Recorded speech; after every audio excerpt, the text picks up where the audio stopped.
Hey, what is up guys? GuitarRock here, welcome back to another counter-side video.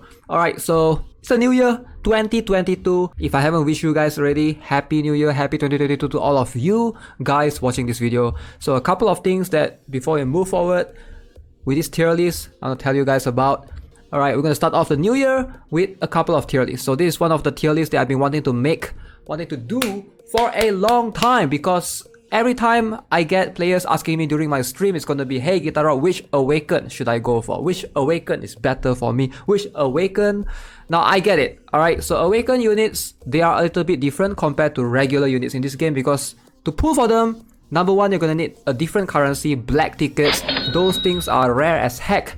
Number two, alright, when you pull for Awaken units, they are generally more expensive. Yes, PT for Awaken banners do carry over, but at the same time, black tickets are really rare. They are so rare that it costs 2,750 quartz, and you get about, how much it is, 11 pulls per week, alright? So even if you have, as a free-to-play, let's say you have more quartz, you can't buy more than 11 pulls per week. There's no way for you to do so. You could if you have admin coins, but that's like the whale method, which is ideally not recommended. So this is something that ideally you want to buy every single week. Now I figured making an Awaken tier list makes a lot of sense, because it's hard to compare Awaken units most of the time with other units like SSR or SR. For example, let's say Awaken Seoyun right here. She's a very good ranger. But how does she stacks up against, you know, the admin rifleman, right? These guys, they are 2 costs, while Awaken Seoyun is 6 costs. Talking about the cost in battle. But in terms of rarity, to get an Awaken Seoyun is going to be way harder compared to obtaining this guy. How do you rank them? So it's going to be quite complicated depending on the scenario, depending on the situation. So I think it's much more fair to compare the Awaken units with each other to give players a context, an overall context on which one that, you know, generally is something that's highly recommended for players to pull first, especially if they are new. Also, some Awaken ideally regarded as being really strong. For example, really tanky Awaken Hilde, all of you guys know. She's one of the tankiest unit in the game, for sure. But do you actually need her? So therefore, this tier list is for that. We're gonna open up some discussions as well at the end of each of the, you know, characters that we put here, and hopefully give you guys an idea why I decide to rank them as follows. Please keep in mind that this is just my personal opinion on any of these characters. Tier lists are usually very subjective. Alright, so take everything you see here with a grain of salt. Let's jump into it. Now this is a C server tier list, so there's going to be, currently right now we only have a number of characters in this list. So I think generally I would like to be fair. Right now, as you can see, this tier list we have S, A, B, C. I don't think we need the C tier, so we're just gonna delete the C tier. Alright, delete this entire row. So it's going to be S, A, B, and Who. So Who tier basically means that this character, if you don't have him or her, you're fine. You can just assume that he or she doesn't exist. Alright, basically they won't have any impact on you whatsoever as an overall Awaken character. If you do not own this character, you're fine. You'll do fine. Alright, so let's jump into a couple of things of how I gauge a character. So let's talk about PvP and PvE. I think these two are very important to talk about, and how do we decide how strong they are. So in PvP, I'm not going to take into consideration how often a character is banned, obviously. So we're just going to take into consideration one thing: their compatibility or their flexibility, basically, with ships, ideally. I think that's the most fair. And also, we're going to take into consideration the most important thing is the cost. As all of you guys know, Awaken units, they are generally more expensive, 6 cost units, except for ALSY. She's the only one in this list, and of course the Lijiso, which are both 5 cost units. So we gotta take that into consideration. You know, 5 cost versus 6 cost. If they can do a little bit less at 1 cost less, is that justifiable in a way? So in terms of PvE, we're gonna try to compare them in a couple of scenarios. Number one is the dives. So talking about, when I say the dives, you guys know what I'm talking about. 48 to 50, right? So that's the toughest dive that we have access to right now. The hardest PvE content. The other one is Shadow Hall.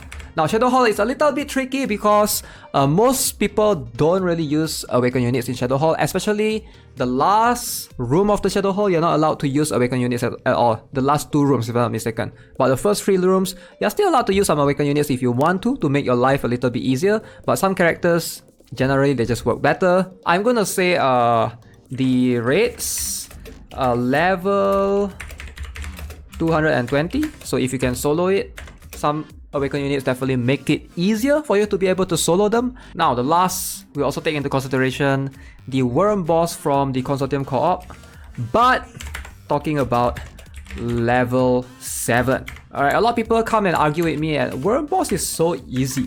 Worm boss is so easy. Then I ask them, oh, how's your guild doing? Then their guild has like 5 members. So I know that these people are in a dead guild, so they are fighting like level 1 worm bosses.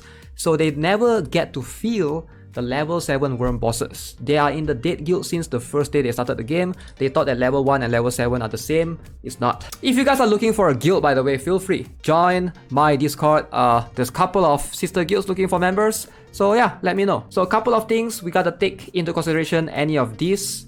We're gonna try to give them a score to be as fair as possible. So let's jump into it, alright? So first one, I want to like perhaps say this. The first Awaken unit that we ever have was Lee Ji-so. Now I'm going to put her in the Who tier list. Now why am I putting Lee Ji-so in the Who tier list? Now in terms of flexibility in PvP, you don't really use her, alright? 5 costs is a waste of your cost, waste of your time, it's a waste of your skill books to even build her. Alright, she's a 5 cost unit, but she doesn't do much. Alright, she doesn't do much. Like, she used to be strong, obviously she was one of the first Awaken units to be introduced to the game. Obviously, as time goes by, power creep and stuff, so therefore she has fallen off a little bit, actually a lot. For the die 48 to 50, she served 0 purpose right there. For Shadowhall, I'm gonna say you can use her maybe, but you know, even like regular SSRs are way better. For the level 220 raids, waste of slot. Worm level set, you probably don't need her at all. So she's a good Awaken. I understand that if she's your waifu, unfortunately, she's not someone that I would recommend anyone to care about. Her existence serves no purpose to whoever's account that owns her, other than she's just there for collection. Unfortunately, that's just the case. Let's move on. Now let's talk about Yumina. I understand that Yumina is one of the favorites right here, so we gotta judge her fairly. Oh, I forgot to include one more. How did I forgot about this? Danger Close. Alright, so one of the harder PvE contents, talking about the level 3 boss, of course, not the level 1 and level 2 ones, right? So the 3rd stage one that you actually beat. So Awaken Yumina. Now in terms of PvP, I think she's pretty solid where she is. Alright, she is really good backline killer. Obviously, to use her, you gotta figure out, there's a bit of timing indication that you need to be able to activate. You know, there's a lot of time where I activate my Awaken Yumina come out and then she got slammed with ultimates from the enemy's Awaken or whatever. So you gotta like pay very close attention to a couple of things, like if enemy has Awaken, you know, her cost is fine as it is at 6 costs. I wish she was at 5 costs. If she was at 5 costs, I think she would be too broken though. In terms of flexibility, I like it that you can use her almost with any ships because she doesn't need to care about ships specifically. Alright, so when we talk about flexibility and ships, I actually do like her. I'm going to give her a +1 bonus point right here. In terms of she doesn't need a specific ship to work well compared to some other Awaken units, for example. You can use her in any team. I feel like she doesn't have to fit in the counter team. You can put her in a mech team, you can put her in a soldier team, and she will work just fine because her sole purpose is to try to basically, you know, try to snipe the enemy ship when it's low, try to destroy the backline if there's any. Those are the roles that, you know, she serves. Now in die 48 to 50, unfortunately she doesn't serve a purpose there, so no point there. In Shadowhall, definitely she can be used to a certain extent. I would say she's very strong in raids, she's decently good in the level 7 worm, and she's quite good in Danger Close. In a lot of situations, the Danger Close, I would say, you know, I would give her a +1 point for sure over here. Like Awaken Yumina, I would definitely give her like extra solid points because I use her a lot of Danger Close.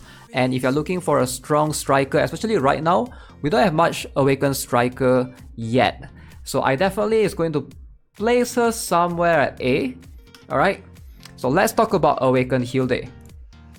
Awaken Hilde is going to be a tough one. Let's consider her place in the meta right now. She's strong, she's a tank. I feel like her issue is she put too much skill points in tank. You know how you have, when you play like some action RPG, you can pour the skill points, you can choose to even it out. Awaken Hilde pump everything into tank, into defense, where you don't really need that much defense, but you are going to need a lot of defense, and she just somehow becomes super tanky. Flexibility wise in PvP, I would say pretty solid, pretty alright. Ships, I might argue that, you know, Yumina might be more flexible than her in terms of this, and I would say that in most extent you might want to go for a ship that helps her tankiness. Alright, for example, Lake Superior or Gleipnir Armored type, but at the end of the day it really depends on your gear as well. She is a 6 cost unit, so in terms of dive, she can be used for sure. Now let me explain, right? Number one, Veronica can be used in the dive 48 to 50, and for a lot of players, if you don't have Awaken Hilde, it doesn't make sense to ask them, hey, you should pull for Awaken Hilde just so that you can do dive. For most players, pulling for, you know, Veronica is going to make much more sense.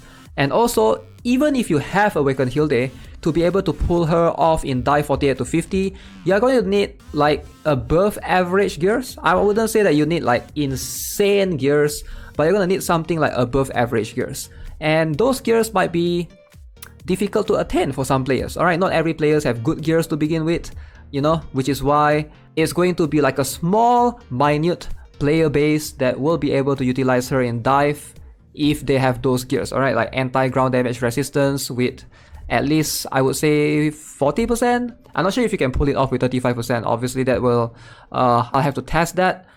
But definitely, she's good here. Definitely +1 for here. But you might not be able to pull it off without good gears, unfortunately, which is also a downside. So I would say that +1, -1, neutralize. If she's good without needing good gears, then I can give her a bonus point right here for sure. But because she's not, she needs good gears, unfortunately. So it's like, still kind of hard to recommend. In Shadow Hall, I don't really think you need her, alright? In most cases, in a lot of PvE content like this Worm, level 7 and Shadow Hall, by using Awaken Hilde, it feels like you're wasting your cost. She's a 6 cost defender. Again, you can use like Serapel or something tank that maybe is a 4 cost, or Liumi 3 cost. It's going to be much better overall in that 2 cases. Same goes for the level 220 raids. You don't really need an Awaken Hilde. Like, I've played multiple times with Young Harem, you can basically just use Lin Xian. You can even use Monet or Serapel. Those are SR and SSR defenders that you can, you know, use at half the cost. Why do you want to waste that 3 cost for an Awaken Hilde? Yes, she's tanky, but you don't need that much tankiness in these 3 stages as far as I know. Now in Danger Close, I have not yet found a need to use an Awaken Hilde, unfortunately. Now this is like the high-end PvE content. Danger Close is a stage that is much more of a DPS check. So whether you like it or not, it's a DPS check. Whenever you waste, you're trying to kill the boss in a limited amount of time. If you waste that 3 costs to invest in tankiness, you're pretty much screwed, right? Especially if you don't have good gears. So Danger Close is where you want to avoid using Awaken Hilde at all costs, which puts her at a very difficult place, you know? I think Awaken Hilde, she's a she's probably the tankiest unit in the game. But that's also her downside because she put too much skill points in her tankiness. And if you compare to a lot of other defenders, which we're going to compare to later on, I feel like her biggest downside is not because she can't tank. That's not her issue. She definitely can tank. I think her issue is she lacks a couple of things that other defenders can do. For example, the ability to basically hit air units. When you can't hit air units, that means you can't tank air units. If enemy deploys an air unit, your Awaken Hilde is just gonna zoop, go past them. Alright, so you can't tank this air unit, and then this air unit will fly to your ship and slowly destroy your ship, so you just wasted 6 costs for nothing. So I feel like that's one of the issue. One more thing is her dash. Her dash is a little bit too much in my opinion. It's like sometimes very buggy. She would just dash across the entire map and just move too far ahead, which makes your rangers or whatever, putting them in the trouble. So ideally, if you can, you know, deploy her in a way that will not put your ranger rangers or snipers in danger, that would be a good idea. Number 3, one main thing that I think is a big issue for me when I see players use her or when I try to use her myself on other people's account is her ability to produce shield. It's a good thing for sure, but it doesn't make sense because when you play PvP, for example, this one is talking about PvP, you ideally place Awaken Heal Day first. But she has this skill, passive skill, where you want to place her later so that the rangers or whoever that's on the field, when you deploy Awaken Heal Day, you get the shield, right? So in the early stage of the game, early stage of the battle, you don't get the shield.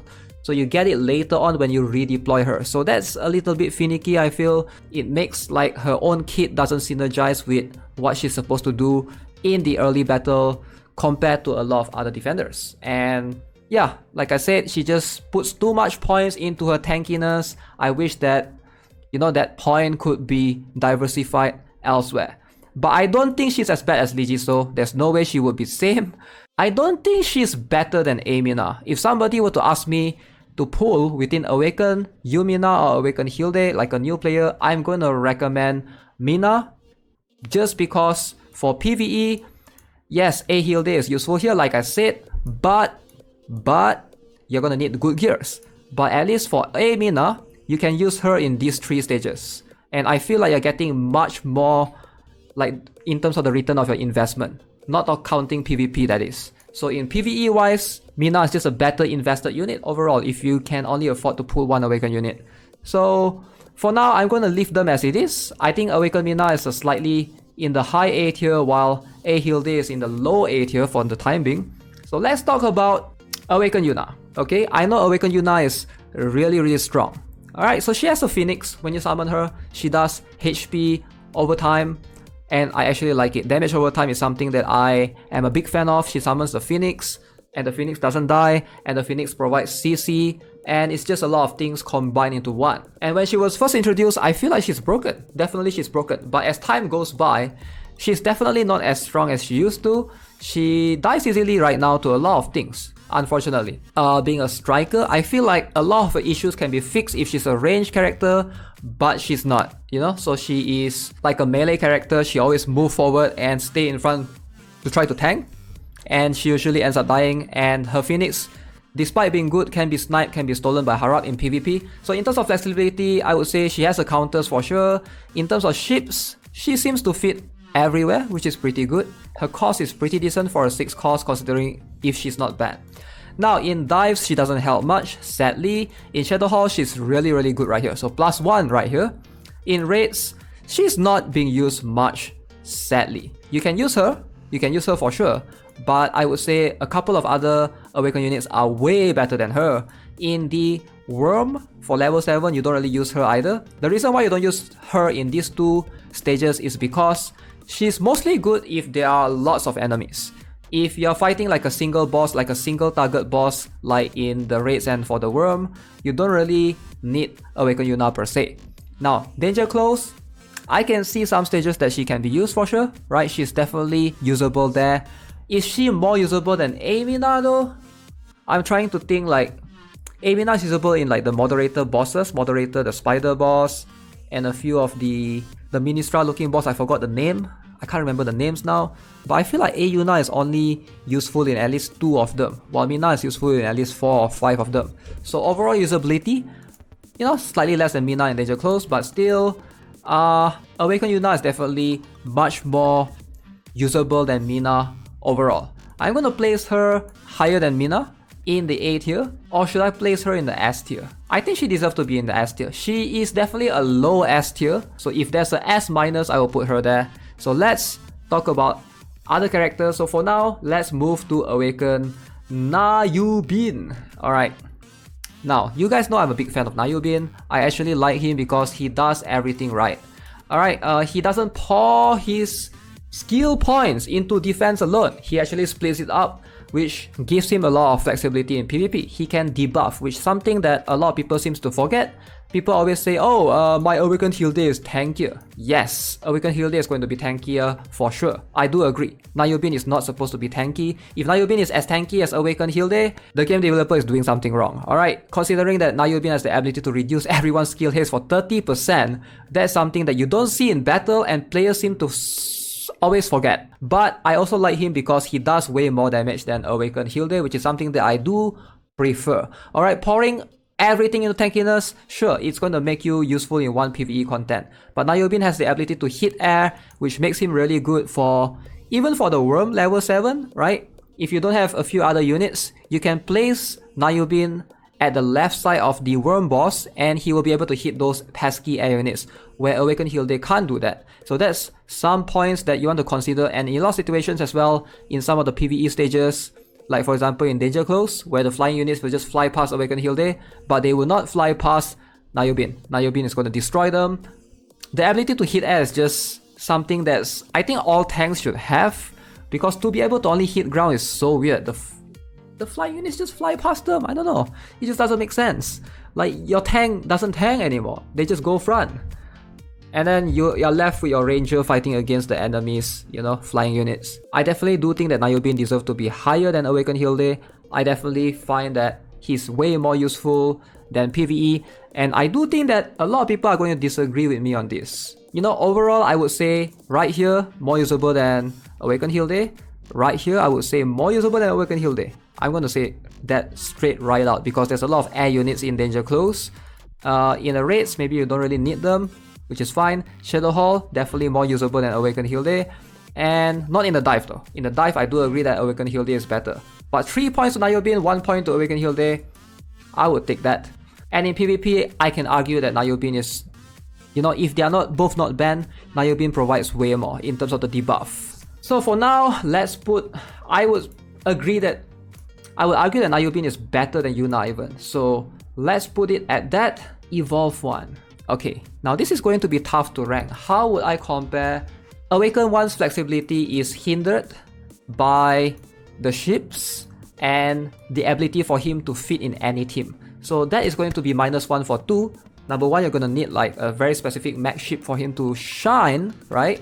You can't use him with Gleipnir armored type. You just can't. You can't use him with Gleipnir port type. I guess you can, but it's like you might not win battles with it. Flexibility wise, he needs very specific team to work, which is also something that you have to consider. If you are getting him as an Awaken unit, you might not be able to pull it off if you don't have specific set units, let's say Glitch and Sparrow.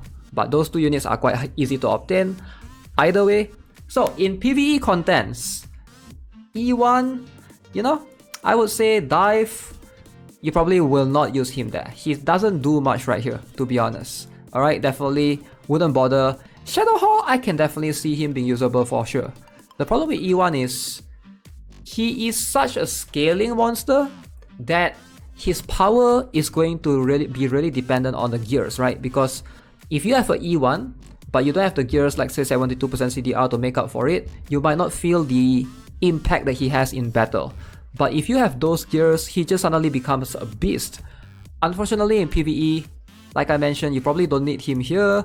You probably won't use him in raids level 220. You don't need him in Worm because Danger Close, I can see him being used here. Alright, sometimes if mechs are buff, I can potentially see him being here. I would say +1 for here. And you might not even need that good of a gears compared to Awaken Heal Day, which need dives. So I'm gonna give E1 the +1 point that he deserves because he's definitely usable in Danger Close. I can see a lot of situations where he can definitely come in handy. So in terms of PvP though, definitely I like E1 way more for sure, right? He gives a lot of damage. He doesn't just put all his skill points into defense, which makes sense. Now if you build him tanky, he's definitely not too bad, but he does a lot of damage.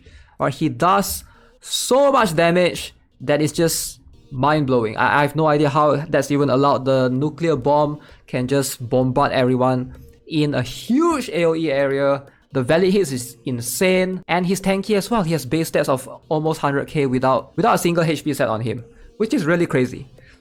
Alright, so for now, I would place E1 Alright, he will be behind Yuna because at the end of the day, he still needs a specific team to work while Awaken Yoona doesn't. So he will be like at the end of the S tier. So let's talk about Replacer King.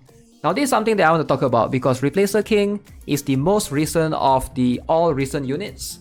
Now in terms of flexibility, ships and cost, I would say pretty decent.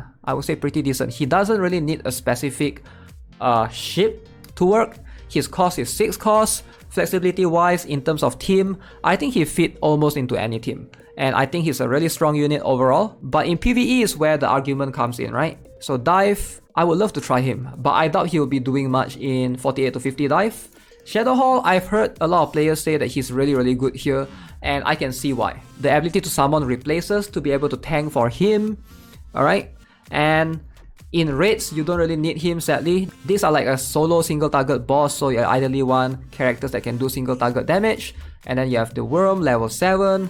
And then last but not least, the Danger Close, where I can see Replacer King might actually be useful right here as well. So at least, similar to E1, you know, I would say Replacer King can be pretty decent right here. And the problem with Replacer King is, I mean, not the problem, but the advantage of Replacer King over E1 is I feel like Replacer King is less finicky in terms of the teams. Like for E1, you might need Coffin 6 to work, but for Replacer King, I feel like he fits in any ship. If you want to go Kamizumi, go ahead. You want to go Enterprise, I feel like he's fine there, you know? And there's no one specific team. I feel like there's much more multitude of teams. Definitely Blue Bridge Mark II is going to make him shine for sure. I can see that coming in the future. That's the ship that everyone's been waiting for. But for now, I feel he's just fine as it is, you know? He's definitely, I would highly recommend pulling for him over E1. If I have the choice, for sure, I will put him at slightly above E1, but not like one tier above. Now we have ALSY and ASY. Let's talk about ASY first. Alright, we're gonna put ASY right here. Now, by far, she is the best Awaken unit that's to come in a long time. So I think we can all agree on that. Alright, being a 6 cost unit, so she is really strong. Flexibility wise, she fits everywhere. I think you can even put her in mech team, she will work no problem. She fits with any ship because she's a damage dealer. Her cost is 6 cost, it's a little bit high, but still for the amount of things she can do, very good. She's very good here, she's very good here, she's very good here and here because these two, she's more of a single target monster, so she does a lot to both the race level 220 and Worm, and in Danger Close as well. So arguably, the amount of places that you can use her, invest in her, alright? If you can only pick one Awaken unit, you might want to consider ASY, or now we have ALSY into the picture, right? Now this is a little bit complicated. Right? ALSY, if you look at her, she also fits all of the criteria that ASY fits, in my opinion. So flexibility, yes. Ships, no one specific ships work well with her. She fits into any ships. Her cost is lesser, so I would argue that she needs a +1 because she's the only +5. She's only 5 cost Awaken unit outside of Lijiso, you know. She's very good here. Alright, ALSY is very good here, very good here, very good here, very good here, very good here. Now, who is the better one, ideally?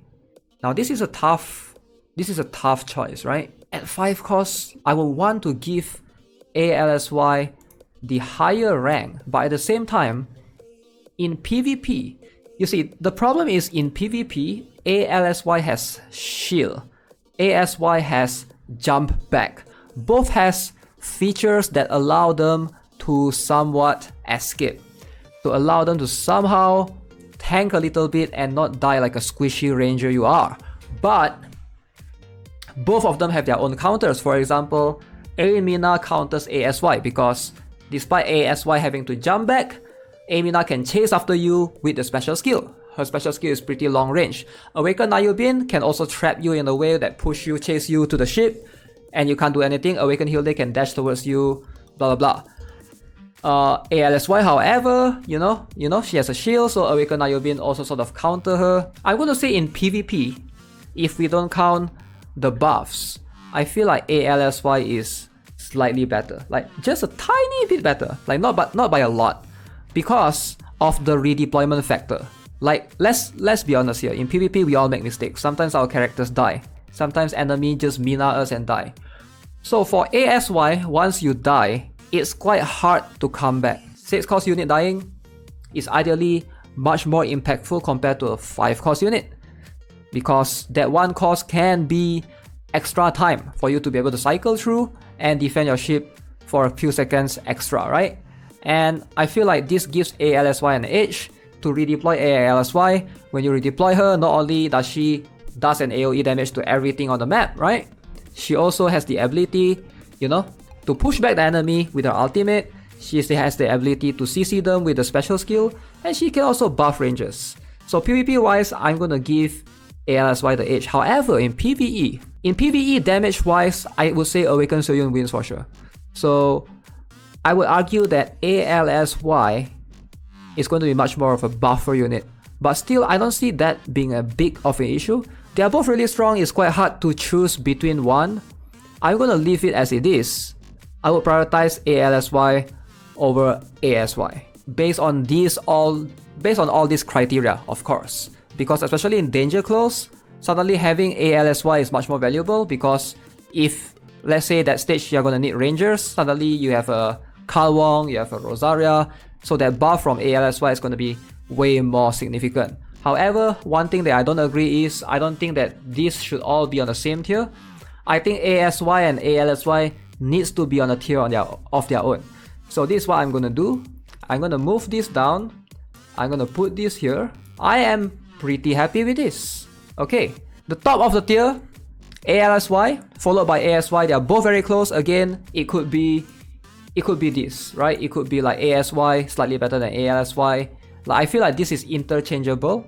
I think they are both really strong. If you can only choose 1 or 2 Awaken units, these 2 are the highly recommended ones.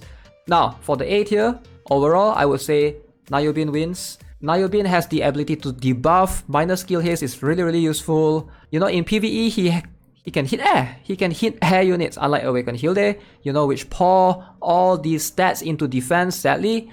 And Replacer King can do something similar as well, which Awaken Hilde can't. She can summon Replacer Knights, Replacer whatever, Replacer Army basically. And E1 has the ability to destroy enemy with big AoE. You know, it's just crazy, man. His AoE is just so huge. So these 3 defenders, despite being defender, they can do way more than just tank, which is Awaken Hilde's stronger suit, which is just tanking, sadly. Awaken Yoona, I would say I would prioritize her over Replacer King, Evolve 1, but I don't think she's as useful as Nayobin. I do find myself using Awaken Nayobin most of the time, in all of these contents especially. And in most cases, ASY and ALSY are going to be able to do most things right here. Awaken Yoona seems to have fallen off, at least for me, alright, compared to when I first obtained her. Now Awaken Mina, I still think she's a much better investment than Awaken Hilde. And Lee Jisoo, you don't really need her, sadly. Alright, so this is the Awaken tier list for 2022 moving forward. Again, feel free to disagree. If you guys disagree, it's fine. Tier lists are meant to be subjective, alright? Everyone have their own opinions. So feel free to leave your thoughts in the comments section below. And hopefully once more Awaken units are introduced, I'll try to update the list as it is. So for the time being, if you guys haven't already, subscribe, give this video a like, and I'll see you guys in the next one. Have a nice day. Goodbye.